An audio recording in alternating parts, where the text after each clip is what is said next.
বিশেষ শোভাযাত্রার মাধ্যমে নিজেদের ২০০ কোটি রুপির সম্পদ বিলিয়ে দিয়ে সন্ন্যাস ব্রতের শপথ নিলেন ভারতের গুজরাটের এই দম্পতি।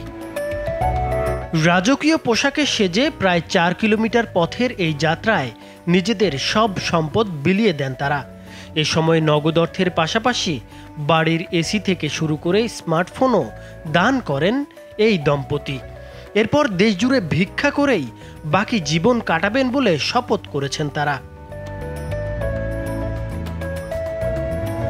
গুজরাটের হিম্মতনগরের বাসিন্দা ওই ব্যবসায়ীর নাম ভবেশ ভান্ডারী। নির্মাণ কাজের ব্যবসা আছে তার। সব মিলিয়ে ২০০ কোটি মূল্যের সম্পদের মালিক তিনি। গত ফেব্রুয়ারিতে ধর্মীয় আচার অনুষ্ঠান করে নিজেদের সমস্ত সম্পত্তি দান করেন এই দম্পতি। আগামী ২২ এপ্রিল শপথ নেয়ার পরে শুরু হবে তাদের সন্ন্যাস জীবন।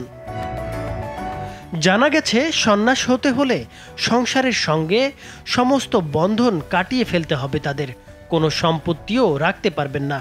সঙ্গে থাকবে কেবল সাদা রঙের ২টি পোশাক, আর থাকবে ভিক্ষার পাত্র এবং একটি ঝাড়ু। জৈন সন্ন্যাসীরা কোথাও বসতে গেলে এই ঝাড়ু দিয়েই সমস্ত পোকামাকড় সরিয়ে দেন। সন্ন্যাস নেওয়ার পর থেকে খালি পায়ে গোটা দেশে ঘুরবেন ভবেশ ও তার স্ত্রী।